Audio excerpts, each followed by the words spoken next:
Olá, a partir de agora você acompanha o Justiça e Trabalho, um programa do Tribunal Regional do Trabalho do Rio Grande do Norte. E nesta semana você viu uma entrevista especial com a presidente do TRT Potiguar, desembargadora Josiane Dantas. Ela faz um balanço sobre seu primeiro ano à frente da Justiça do Trabalho no Estado. E para encerrar o programa, o Profissão Artista traz o expressivo cantor e compositor potiguar Edinho Queiroz. Ele fala sobre sua carreira artística e ao final nos brinda com uma de suas canções. É logo em seguida o Justiça e Trabalho está no ar. O TRT do Rio Grande do Norte apresenta atualmente um crescimento marcante na importância social do cumprimento de sua missão institucional. No início de 2015, assumiu a presidência do Tribunal a desembargadora Josiane Dantas, com quem nós iremos conversar agora a respeito do desempenho da instituição neste primeiro ano de sua gestão.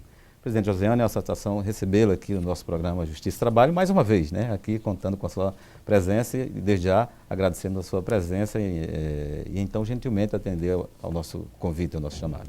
A honra é minha, estou à disposição para todos os esclarecimentos e perguntas que você quiser fazer. Muito bem. Presidente Josiane, no início de 2015 a senhora tomou posse para gerir os destinos da Justiça do Trabalho do Potiguar. Encerra-se agora o primeiro ano de sua gestão. E num balanço anual, digamos assim, numa panorâmica geral, as expectativas foram contempladas durante esse ano? Sim. Esse foi um ano atípico para a Justiça em geral, porque tivemos uma greve razoavelmente longa, alguns problemas econômicos, a questão de contingenciamento de recursos, mas eu acho que, no geral, para o que eu me propus a pensar e a fazer, foi um ano bem produtivo.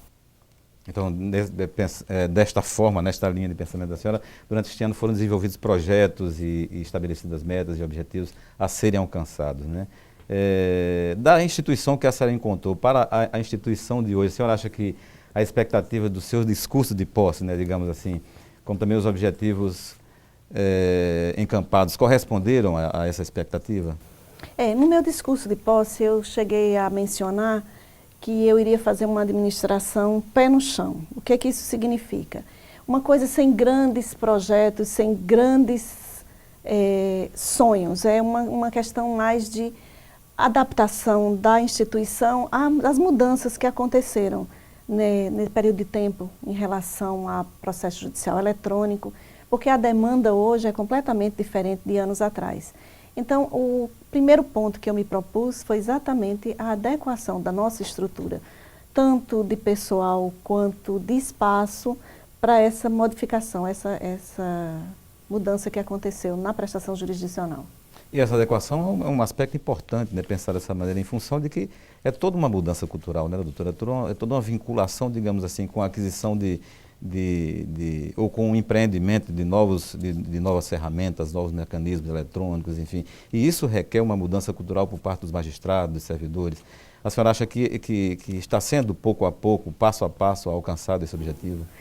Toda mudança envolve resistência, Então, quando o processo judicial eletrônico foi instalado aqui na 21ª região, houve uma resistência grande de servidores, de magistrados, de advogados, os próprios usuários. A gente está acostumado com papel, pegar o papel e manusear, e o processo no sistema eletrônico, ele perde essa característica. Mas hoje, depois já de 2, 3 anos, o que se escuta é muito elogio. Então, toda mudança é assim. No começo, a resistência, depois ela vai... As pessoas se adaptam e acabam descobrindo as vantagens disso. Então, essa reestruturação aqui também aconteceu da mesma forma. Existem resistências a ela, normal, porque as pessoas estavam acostumadas a fazer aquele tipo de trabalho e agora, quando a mudança, até a extinção de alguns setores, passaram a fazer outra coisa. Então, isso é uma mudança interna no servidor, principalmente, que ele demora para absorver. Mas eu já escutei de alguns que foram modificados de lugar, que estão muito satisfeitos com a nova atribuição que lhe foi dada. Doutora, em um caminho utilizado bastante pelo tribunal foi o da capacitação de magistrados e servidores para atingir esse objetivo. Um traço comum às administrações do tribunal é esse de valorizar as pessoas, e nota-se na sua administração essa valorização das pessoas, principalmente com vistas ao aprimoramento e à capacitação do seu corpo funcional, seja a magistratura, seja o corpo funcional de servidores. Como é que se deu essa intenção toda durante esse ano de 2015? Como foi esse volume de capacitação e de qualificação de servidores e magistrados? O planejamento de capacitação é feito no ano anterior.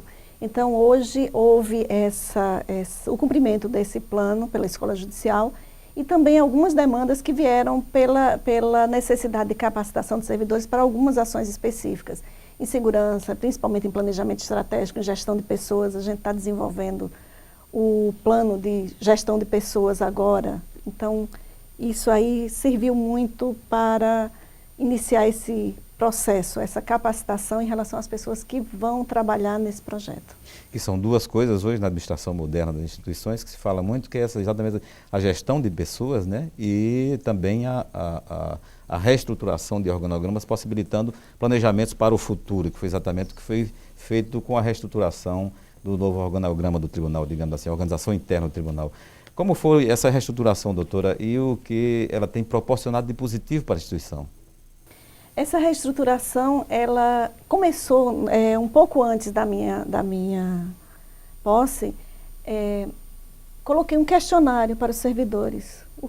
Qual é a sua qualificação? O que é que você gostaria de fazer se você pudesse escolher? Então, com base nesse questionário, muita gente saiu dos setores onde estavam e foram trabalhar naquilo que elas almejavam. Então, isso foi um primeiro diagnóstico em relação a isso. Então, a partir daí, com a reestruturação, com a redefinição de competências, foi feito um mapeamento disso. A equipe de gestão de pessoas está trabalhando em relação a essa pesquisa que foi feita com magistrados e servidores para se fazer um projeto de longo prazo. Então, esse projeto, ele não é da minha administração, ele é um projeto que entra em outras administrações.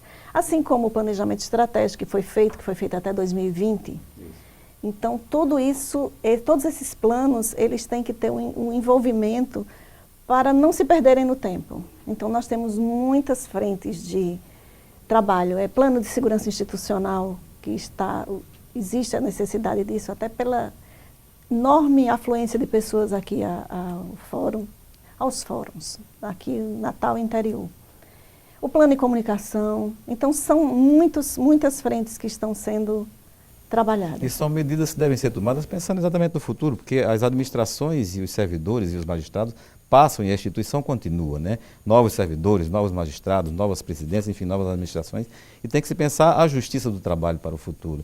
E pensando nisso também, doutora, o tribunal teve seu quadro de pessoal ampliado com a nomeação de juízes e servidores, né? A intenção é preencher todos os claros existentes, tanto de servidor como magistrado. Tanto que está sendo patrocinado pelo tribunal um concurso para magistratura, né? O juiz de trabalho substituto. Nós temos vagas de magistrado, o concurso está em andamento. A previsão é que em julho ele termine. E o tribunal, ele tem uma característica, foi feito um levantamento nesses anos de 2015, 2016 e 2017, existe uma projeção de aposentadorias bem razoável. Claro que o servidor pode optar por permanecer, mas existe um número grande de pessoal que completa as condições para aposentadoria. Até 2017, né? Até 2017. Então, hoje já começou esse processo de aposentadoria e a gente tem algumas vagas e está programando um concurso para servidor também, para fazer esse preenchimento. Até porque as varas do interior, elas não podem ficar sem servidor. Como se aposentam os mais antigos, normalmente estão aqui na capital. Em razão do número de trabalho, não podem ficar em aberto. Tem que trazer do interior para cá. E lá também não pode.